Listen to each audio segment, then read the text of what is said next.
Ladies and gentlemen, and those that lieth betwixt, my name is Phil, and I am indeed here. It's time for us to journey far away into the fated land of Vidya, and to get there, we need to take a tried and true vehicle capable of carrying lofty ambitions and all the hype we can muster. So welcome, one and all, to the Omnibus! Is it a news show? Is it a review show? Who knows? Who cares? You made the mistake of unwittingly clicking onto this video, so just shut up and hop aboard. This is the Omnibus.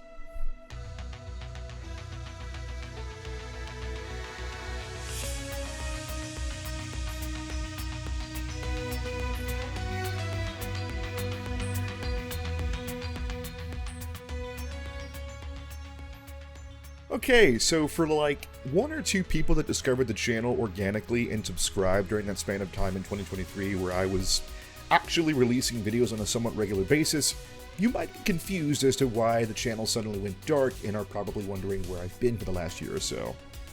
To which my response is, what are you, fucking cop? Huh? What do you need with that information, huh? Alright, so I got a little lazy, sue me. A combination of real-life stressors and just a general sense of ennui overtook for a bit, but I'm back, and, well, I'd say better than ever, but we all know that's just a blatant lie. I think the biggest problem for me has been trying to find a video concept I feel so strongly about that would actually get me up off my ass to engage with the content creation cycle, but alas, it was to no avail. It also didn't help that, every day felt like a fucking singular reminder that for all the positivity I want to bring into the world with the channel, by highlighting the fantastic games that I was playing, felt like this massive exercise in futility when robo-billionaires the world over had been working overtime to dismantle the industry from the inside out. So instead of just sitting there and trying to focus all of the things into several different videos, I figured, fuck it, why not just do it all in one? It also helps that I've seen other channels take on this particular format, and it's working pretty well for them, so we'll see how it goes here. For now, I would like you to sit back, relax, and let me yap at you for the next however long this video is going to be about some video game-ish.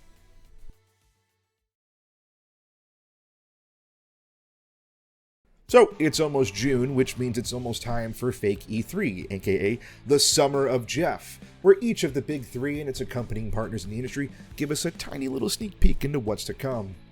While I'm sure all of us are pretty plainly excited to see what everyone has to offer, I can't think of a company that's been shoved under a microscope harder than Microsoft.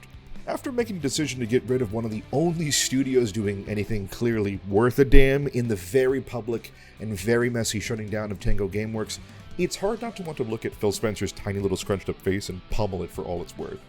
Hi-Fi Rush wasn't just some fly-by-night little gem that came out of nowhere, it was a goddamn masterpiece that, by all accounts, had performed well within range of the metrics that Microsoft had essentially forecasted for it. Obviously, shadow-dropping a title out of the blue with little to nothing in the way of marketing was probably one of the biggest indicators of their overall faith in the property, and yet I'm glad that Hi-Fi Rush was at least able to rise above it all. Then again, we're having this conversation, so who knows what they consider a success anymore. All that being said, what exactly is in store for the greedy little buggers over at M$? According to industry insider Jez Corden, this showcase will be the first step towards showing a real significant change within Microsoft. Jez remains pretty steadfast in the fact that there's going to be some reveals planned for the showcase that are going to please a number of fans, with special attention being brought to games like State of Decay 3, a potential Gears of War 6 reveal, and a lot more. Hell, Jez is even teasing that 360-era RPG fans are going to be in for quite a treat. Whether or not it's for the weeaboos or some sort of BioWare revival is up in the air for now, but I'll make sure to stay reasonably hyped. Thing is, even if the showcase pops off and has some banger announcements, it's going to be hard to not continue giving Microsoft the stink eye, especially with their newfound approach towards outright destroying studios who have the audacity to breathe in their presence. If you couple that alongside the possible huge hike in the Games Pass asking price once Blob 6 actually hits, and you've got a setup for failure that may not be anything like we've seen before. I'll stay cautiously optimistic about the whole affair. Maybe the amount of shit they catch with this one will cause them to tread lightly when it comes to any sort of more overreaching corpo decisions like the last one. Or maybe they'll just keep doing the same song and dance while Phil hits us with the 1,000-yard stare, assuring us that he's here for the gamers. Yeah, whatever. Speaking of which, Sony actually just confirmed today, of all days, that there is going to be a State of Play coming out tomorrow. So, hey, pretty excited for that. They did actually say that there's going to be some first-party titles, but I'm going to assume that really they've already stated that there's not going to be a whole lot of first-party titles coming out this year, and it might just be more of a focus on any sort of third-party developed titles. Allegedly, a Resident Evil 9 reveal is on the way. Leakers are sort of iffy on whether or not that's going to show up anytime soon, but if it will show up anywhere, it'll possibly be at the actual Sony show. Sony show? Regardless, I want to see this as soon as possible because everything I'm hearing about it seems pretty pie in the sky for me, so even the tiniest little gander should be enough to settle me. I did see that it was confirmed that we're getting a Resident Evil 0 and Code Veronica remake, which is pretty hype. This whole new rebuilding the Resi franchise from the ground up strategy seems like an incredibly weird one, and yet it has consistently worked out for them every single time. Well, barring Resident Evil Remake 3, so we don't talk about that one. Regardless, Capcom has shown record high profits for the 8th year in a row, so maybe they just know something we don't. To be quite honest, while I really love the idea of a Code Veronica remake, I think that the real outlier here is 0. I don't understand how RV6 catches all the flack for the entire franchise when 0 is staring so many people so plainly in their fucking faces, but whatever. Sue me for loving Peak, right?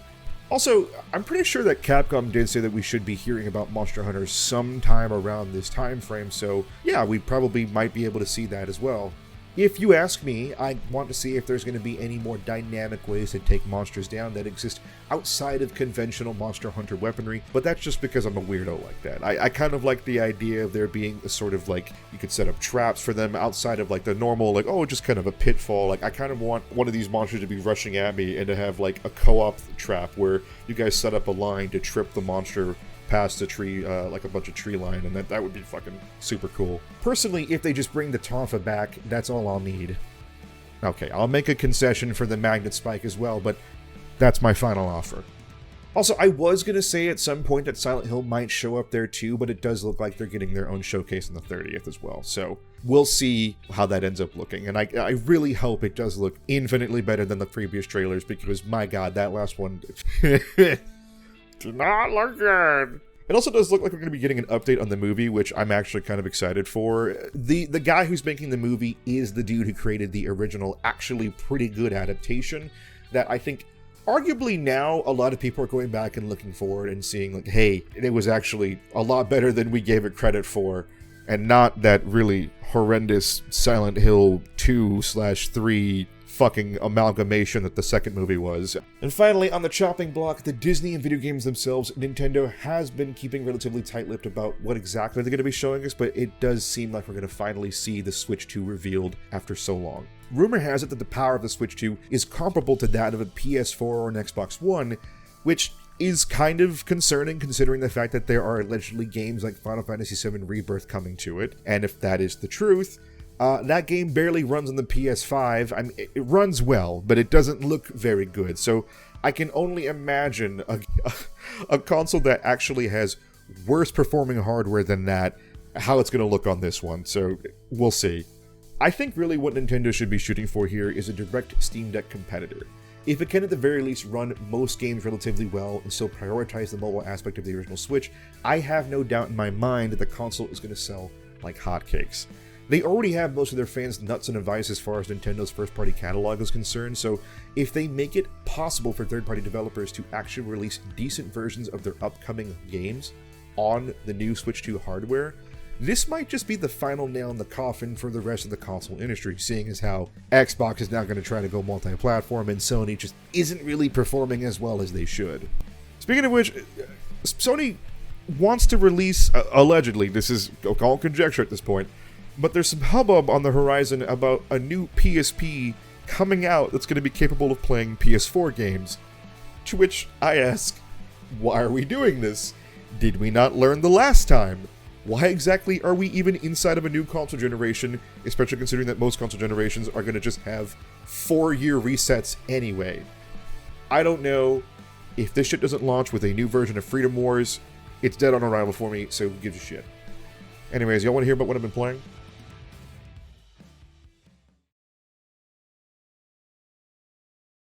So as for the games I'll be talking about this week, it's a sort of Attack of the Clone situation as I make my way through not one, not two, but three whole-ass derivatives whose intention seems to be to replace their competition in one form or another, in the form of Marvel Rivals, Wuthering Waves, and X-Defiant. I've also been enjoying a number of indie titles, but I feel like those deserve their own dedicated video.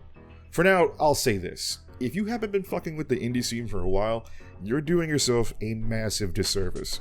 There's literally been a game drop for every kind of taste this month, so there's just no excuse. Please. It's on multiple consoles, on Steam. Games like Mullet Mad Jack, Animal Well, fucking 1,000 Times Resist. These are all incredible titles that are deserving of your attention. But enough about quality, let's dive headlong into some live service shenanigans. It's kind of weird to think that it's taken this long for some kind of Overwatch competitor to come out of one of the comic book giants, but after playing the alpha for a bit at the beginning of the month, I'm glad that they finally did.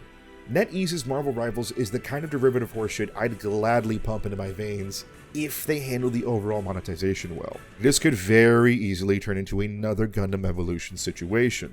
A great game utterly marred by a horrendous monetization model that ultimately led to the game being shit-canned within just one fucking year of release. That one still stings a bit.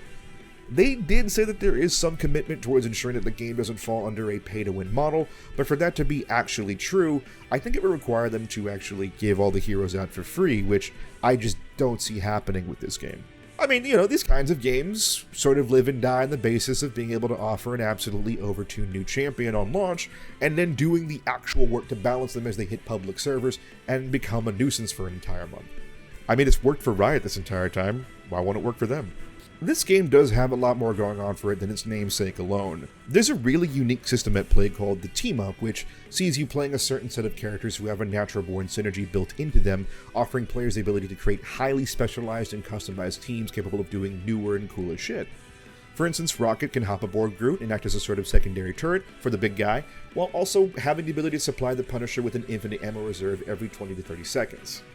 It's a really cool concept I hope is built on more and isn't just limited by that small set of characters we found in the alpha. There's also destructible environments, which is actually a huge fucking game changer. One of the most frustrating things about Overwatch can be its frequent use of static choke points, so having the ability to actually blast away at an individual's cover is really good.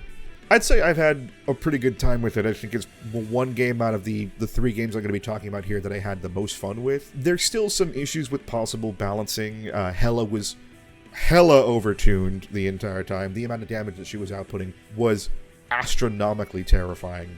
And I really do hope that they add a lot more for the team-up mechanic, because it does seem like it's going to try to lean people towards playing more meta picks and builds, which is pretty much what ended up killing Overwatch for me, so I just really hope that almost every single character has some kind of team-up maneuver so that there is some kind of viability with that mechanic throughout the whole way, but we'll see.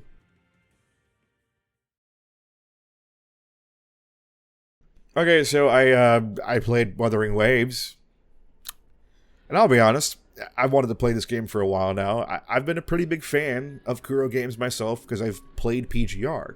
When I talk about any sort of the gacha games I go back and forth between, it's always going to be Honkai Star Rail or PGR, because those games are just really fucking good. And I've been honestly rooting for Kuro games to win with this one, because they need to light a fire under MiHoYo's ass. Lord knows how they've been handling Genshin is horrendous, and that's coming from someone who has long abandoned that fucking game. So all I know is I just hear about all of the miserable shit that the fucking Genshin fans have to go through, and I feel bad, I do. Sometimes. Then I see how they act on general social media, and maybe they deserve it, so who knows. From the looks of it, this game has everything going for it. It's got a better combat system, it's got cooler looking characters, and just, it looks like it's more fun to walk around and do stuff in the open world. And a lot of that is actually still pretty true. It's just that literally everything else around it is very, very awful. Firstly, this game's story is baffling. You wake up from what I'm assuming is an amnesiac state, and these two soulless NPCs just begin blathering on and on about the world around you, flooding you with a dozen in-universe terms that don't require tons of exposition themselves. Like, literally, the entire first hour might as well just be every single NPC you meet expositing every little intricacy within the world, and it completely lost me. Apparently, Kuro Games is not super familiar with the concept of show, not tell, because this first hour was so needlessly frustrating. Look, I have sleep apnea, so occasionally, even if I'm the slightest bit bored, my body will drift off into a microsleep, and I can tell you that listening to these people carry on about shit that made little to no sense to me was putting me directly to sleep during the stream. Everything about the story's initial presentation feels so amateurish, it's honestly very concerning and kind of sad. None of this is helped by the absolutely horrid English voice direction. More often than not, I try not to go after the actors themselves because a lot of people are really capable of doing some good voice work as long as the director can pull that out of them. And I just don't think that's the case here. Yang Yang's VA, God bless her, sounds like she's on fucking Demerol, and her slow, dulcet tones are really what's doing a lot of the legwork in putting me right the fuck to sleep. Which sucks, because a lot of this might actually be the fault of MiHoYo. So when I was playing the stream, a viewer was actually telling me about how they had been working in the background to secretly sabotage Kuro Games by enforcing non-competes with VAs that had done work for Genshin. Yang Yang's VA had to be changed entirely, and yeah, if that's true, that's fucking awful, and it makes all the sense in the world because, man, they are suffering pretty greatly from it, and I really hope that MiHoYo is taking a task for it. Still, we can work with the hand that we've been dealt, and I am positive that even if that was the case, a different VA would have only produced the same results. This direction is just that abysmal. We can, of course, switch to the JP VA, but the localization efforts are actually just as bad as the overall direction, and sometimes, which is most of the time actually, a character will continue to talk and the text will not be there, and just, it won't show us exactly what they're being said because the text box only allows for 3 lines of dialogue. And if that person keeps continuing to talk, it doesn't like go into the next message box. No, it just, that person just keeps on talking. So that means if we switch to the JP VA, we're just going to end up missing a bunch of vital story components, which really sucks. All of this on top of the hell that is dealing with general gacha progression made the overall experience just downright exhausting. I pulled for a character and was met with like 4 different screens that left my mouth utterly agape. I legit don't know what the fuck I'm looking at, and yeah, I'm assuming at some point I'm going to get some context clues and figure things out, but my god, they just need to make these games just far more readable for just people like me who do not want system upon system to be invading every single aspect of their lives. And on top of all of that, there's still a frustrating amount of bugs, glitches, and just terrible performance issues that I feel like the previous 2 betas should have addressed but clearly did not. People are saying that this feels rushed in all the worst ways, and I can't help but agree. And the most egregious sin of all, Yinlin isn't even out yet. You can't pull for her. This is an actual fucking travesty. I mean, look at her. This was the only reason I wanted to really give Wuthering Waves like the biggest shot, and she's not even here yet. You know what? I think I'll just wait on ZZZ next month and give that one a shot.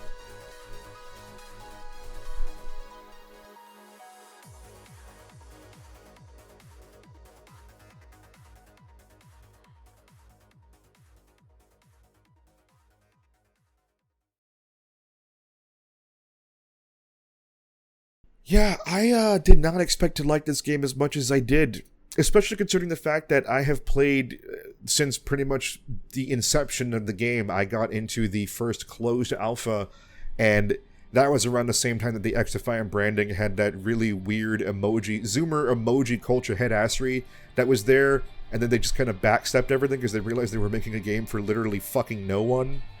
There are still bits and pieces of that weirder design in place that, like, you can emoji react to somebody in a kill cam, but that's about it.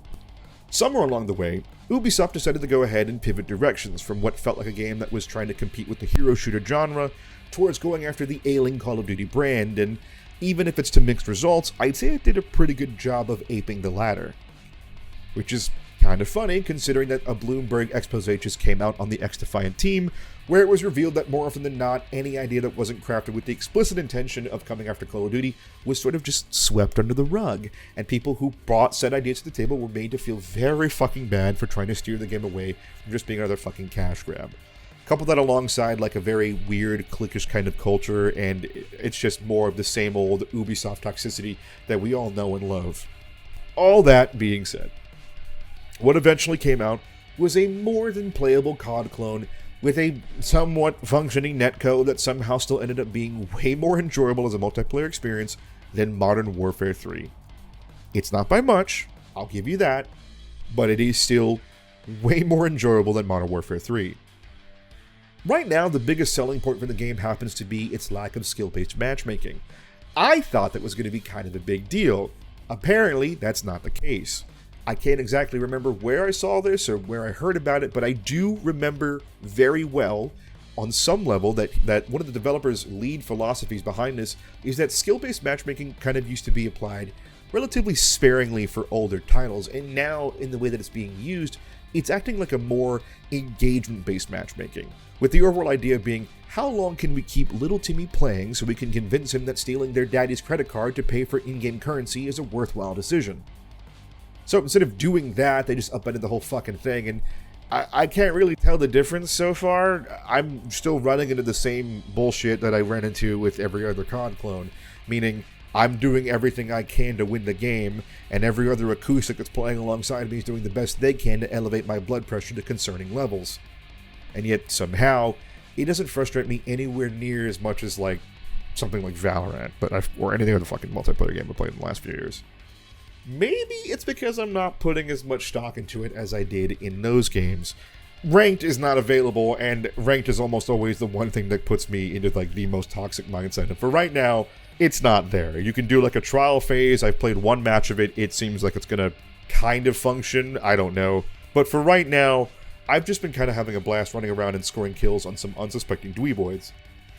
So the game employs a number of different objective-based game modes that help diversify the experience from, your traditional payload, King of the Hill, sort of domination mode, but the incredibly baffling omission that exists is one of a team deathmatch variant. I mean, most of my teammates are already literally running around doing nothing but that, so I would think it would behoove Ubisoft to add a game mode that actively rewards those idiots, as opposed to just sticking me with them every single chance that they get. But I digress. My biggest problem with the game sort of comes with the overall progression. So it takes like 7,000 years to level up a fucking weapon, and this is a game where the attachments are king. Normally, in these COD likes, attachments don't really mean anything to me. I'll kind of like play till I get a sight, or maybe there's like a quick mag that I can do for a quicker reload, but everything else sort of just feels like noise. In this game, that is simply not the case. Attachments are just infinitely better buffs to your weapon. You are going to get absolutely shit on by somebody who has the ability to literally reach back, destroy the person you were before they even get around to killing you. That's the level of power that these attachments have. And I feel like even once you do fully level up a weapon to 50 and get everything you want for it, they're just probably going to turn around and release another weapon that makes that last one virtually obsolete, and you're back to square fucking one. Couple this with the fact that in order to actually unlock half of the things you want requires you to complete challenges as opposed to just leveling up and playing the game is an exercise in frustration again. It shouldn't be, but I'll tell you why it is. Okay, so the ACR 6.8 is a relatively great assault rifle you can pick up, and all it requires is for you to get 10 long shot kills. Not a big deal, it just means that you have to be 30 meters away from whoever you're shooting at, and when you kill them, you get a long shot medal. The problem seems to be that medals override each other as opposed to just stacking. So what will happen is, if you get a headshot medal instead of a long shot medal, that kill only counts as a headshot medal. And it's the same thing over and over for stuff like the hipfire SMG kills you need to unlock most of the SMGs in the game. Hipfire kill is different than a point blank kill, and I don't know how that fucking works, because the medals seemingly do not stack. You actually don't get progress if you get a point blank kill when you were meant to get a fucking hipfire kill. It's really stupid. It is frustrating to no end, and I'm sure it's like some kind of glitch, and I'm really hoping that they work on it, so, I'm holding out my prayers for it. In spite of everything I just said, it is kind of crazy that XDefiant ends up being a perfectly serviceable live service shooter that might see some life as time goes on. It's actually doing pretty well. It's got like 8 million registered users at the moment. But that all sort of remains to be seen until COD Blop 6 drops. And if that game is even anywhere near the banger status that Blops 2 was, this game's going to be probably dead in the fucking mud.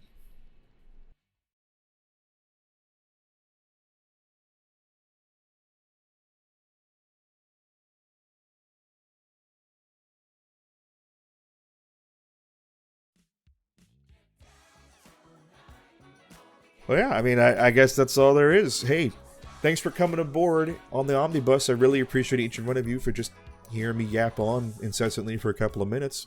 If you want to hear me more yapping about, I do have a stream, twitch.tv/philshere. I do try to do more streams. There's not really a schedule there. I do try to stream as frequently as I possibly can, and we're sort of in between figuring out which games we want to play. You can bet your ass when SGF rolls around the corner, I will be coming back with another video talking about all the findings and things that I think are going to be worthwhile. But for right now, thanks for just being here, taking a chance on the channel. And if you liked everything about this, go ahead, like, favorite, subscribe, do that thing. I will be having some more, I guess, directed videos in the form of the indie video coming up sometime soon, and I am working on a very big FF7 Rebirth project that I hope works out very well for me. So, hey, thanks again. Till next time, catch you on the next Ride Out. Peace.